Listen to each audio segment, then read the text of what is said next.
আমার নবীর ইন্তেকালের পরে আবু বকর খলিফা, আবু বকরের ইন্তেকাল হয়ে যায়, ওমর খলিফা। ওমরের শাসন চলতেছে গোটা পৃথিবীতে। ওমরের সুনাম ছড়ায় পড়ছে যে ওমর নাকি বাঘের বাচ্চা, যার ভয়ে গোটা পৃথিবী থরথর করে কাঁপে। রোম সম্রাট মুসলমানদের কেমনে হস্তগত হলো, এই কথাটা শুধু বলবো আয়াতের সাথে সম্পৃক্ত। এই কারণে পারস্য কেমনে বিজয় হলো, সনা ইয়ামানের সনা কেমনে বিজয় হলো, শুধু এই কথাটাই বলে বিদায় নিব। তো ওমরের শাসন চলতেছে, ওমরের শাসনকাল, খলিফাতুল মুসলিম হযরতে ওমর, অর্ধ জাহানের খলিফা। রোম, এরপরে পারস্য, তখন ইয়ামানের সনা, ওটা মুসলমানদের হস্তগত হয়ে গেছে ওমরের শাসন আমলে। জোরে কোন সুবহানাল্লাহ। এই রোম পারস্য বিজয়ের আগে রোমের বাদশা সে গোয়েন্দা পাঠায় দিল, যা যা পরাশক্তি হয়ে উঠতেছে হযরতে ওমর। দেখেন নাই যে ডোনাল্ড ট্রাম্প, এই ট্রাম্পে কিন্তু খালি দেখে মুসলমান কেউ যেন মাথা চারা দিতে না পারে, যেন ইরানরে একটা শিক্ষা দিল, ঠিক না ঠিক? ইসরায়েলরে কুকুরের নামে চালায় দিছে, ওদের উপরে হামলা চালাইছে পরমাণু ঘাঁটিকে ধ্বংস করার জন্য। যুগে যুগে যে ভারতের দিয়া পাকিস্তানে হামলা চালাইছে, ঠিক এইভাবে করে আমেরিকা তার আধিপত্য বিস্তারের জন্য বিভিন্ন দেশে হামলা চালাবে, ঠিক না ঠিক? দেখুন এগুলো তাদের একটা স্বভাব। ওরা চিন্তা করতেছে, আরে মুসলমান দেখতেছি ইদানিং মাথা চারা দিছে, ওমর তো অর্ধ পৃথিবী দখল করে নিছে, না জানি আমাদের এইগুলো দখল করে নেয় কিনা। তাহলে একটা কাজ কর, গোয়েন্দা পাঠাও, গোয়েন্দা পাঠায় দাও। আপনারা জানেন এই আমার বাবা মোসাদের গোয়েন্দা যদি ইরানে না ঢুকতো, মোসাদের কোন একজন সৈনিককে তারা হত্যা করতে পারতো না। এই গোয়েন্দারাই গিয়ে আকামগুলো করছে। গোয়েন্দা পাঠায় দিছে দুইজন গোয়েন্দা, যাও যাও মদিনায় যাও, দেখো ওমরের এত কি শান শৌকত, কেন ওমরের মানুষ ভয় পায়, গোটা পৃথিবী কেন ওমরের পায়ের নিচে চলে যায়, কারণ বুঝি না। যাও গোয়েন্দারা রিপোর্ট করো। দুইজন গোয়েন্দা আসছে রোম থেকে, তৎকালীন যুগের সুপার পাওয়ার রোমান সম্রাট, যেই রোম বর্তমানে তার আধুনিক নাম হলো ইতালি। এই রোমের বর্তমান নাম কি? ইতালি। তখন ইতালি এত ছোট ছিল না, কয়েকটা রাষ্ট্র মিলা, কয়েকটা দেশ মিলা ছিল কি রোমের রাজধানী। এই রোম সম্রাট দুইজন গোয়েন্দা পাঠাইলো মদিনায়। ওরা আয়েশা বাদশার প্রেসিডেন্টের বাসভবন খুঁজতেছে। আয়েশা নিজেরা গোয়েন্দারা তো কাউরে কিছু জিজ্ঞেস করে না, জিজ্ঞেস করলেই তো কি খাওয়া যাবে, ধরা খাওয়া যাবে। খালি নিজেরা তালাশ করতেছে, দেখলেই তো বুঝা ফেলাম এটা ওমরের বাসভবন, ওমরের বাসভবন, এটা তো আমাদের উপদেষ্টার বাসভবন, এটা প্রধানমন্ত্রীর বাসভবন, এটা অমুক মন্ত্রীর বাসভবন, এমন নির্ধারিত থাকে কি থাকে না। ওরা তালাশ করে দেখে পুরা মদিনার মধ্যে কোনো ভিআইপি কোনো বাসভবন নাই। তাইলে বাচ্চা কই থাকে? এক লোকরে জিজ্ঞাসা করতেছে, ও ভাই, আমিরুল মুমিন হযরত ওমরের বাসভবন কোনটা? ওই লোকটা হাও মাও করে হাইসা দিছে, খিলখিলে হাইসা দিছে।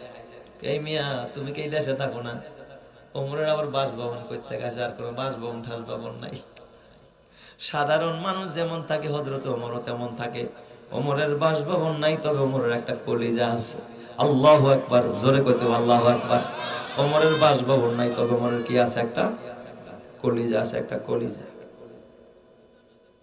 তাই নাকি? তাহলে এখন ওমর কোথায় আছে? উনি তাকায় দেখে, বেলার দিকে তাকাইলেন, তাকায় দেখে জাওয়ালের টাইম, জোহরের পরে কাইলুলা করা সুন্নাত। কয় এই টাইমে হযরত ওমর জান্নাতুল বাকি, যারা হজে গেছেন মদিনায়, ওই জান্নাতুল বাকির পাশে তখন বাবলা গাছ ছিল, বাবলা গাছ। এখন তো পুরাটা গাছ কাইটা জান্নাতুল বাকিকে বড় বানানো হয়েছে, আগে কিন্তু এত বড় ছিল না।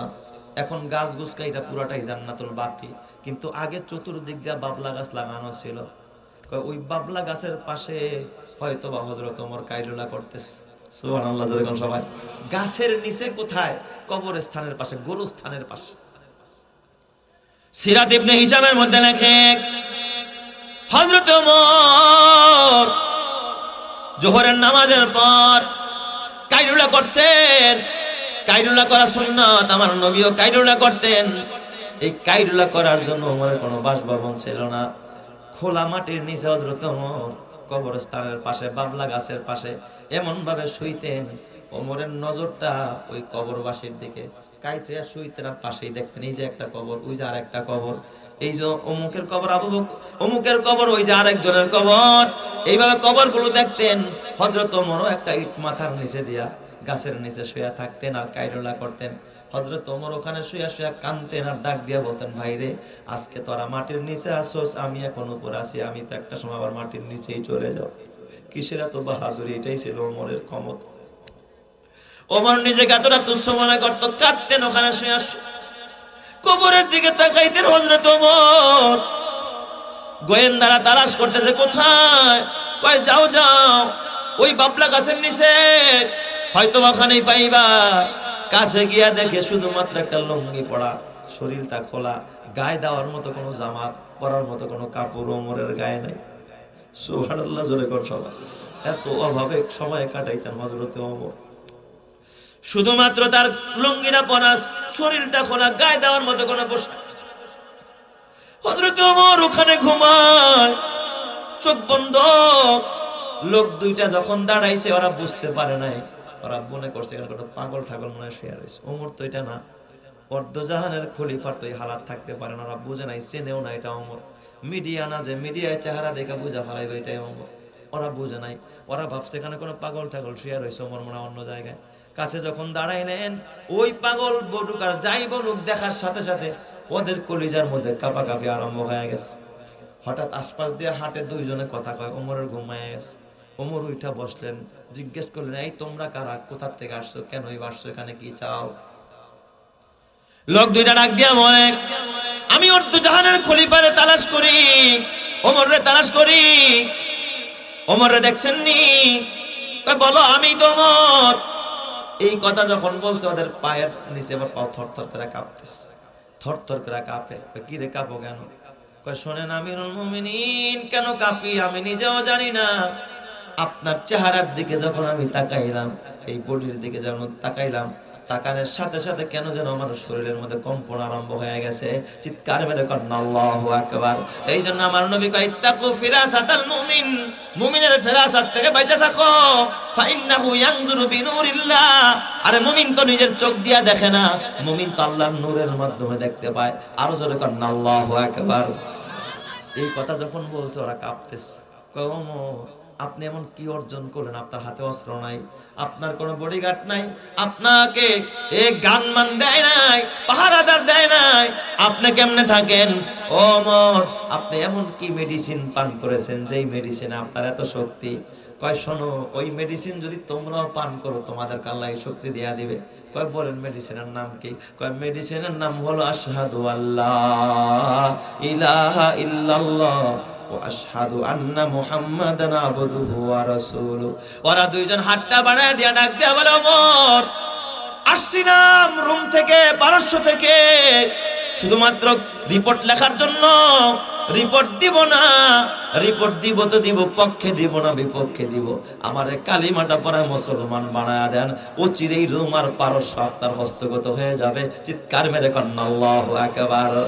হযরত ওমরের নেতৃত্বে আল্লাহ তাআলা রোম আর পারস্য এবং সনা ওই বছর এই মুসলমানদের হস্তগত করে দিছে। ওমর শুধু বাহিনী নিয়ে গেছে আর ওরা দরবার ছেড়ে পালাইছে, লড়াই করতে হয় নাই। চিৎকার মেরে কন্না আল্লাহু আকবার। আরো জোরে বলেন আল্লাহু আকবার। এ আমার বাবা, এটা এমনি এমনি হয় নাই, ক্ষমতার দ্বারা হয় নাই, ওমরের ক্ষমতা দ্বারা হয় নাই, তাআল্লুক মা আল্লাহ দ্বারা হয়েছে, তাকওয়া আল্লাহ দ্বারা হয়েছে, আল্লাহর ভয়। এ আমার বাবা, আমি বিদায় কালে শেষ কথা বলবো, এখন এই মোনাজাত দিব। ও পর্দারের মা, ওই তাকওয়া আল্লাহ অর্জন করো, আল্লাহকে ভয় করো গো মা। আল্লাহর ভয় যদি তোমার দিলে থাকে, যে আল্লাহকে ভয় করে গোটা পৃথিবী তারে ভয় করে, যে আল্লাহকে ভয় করে না গোটা পৃথিবী তারে ভয় করে না।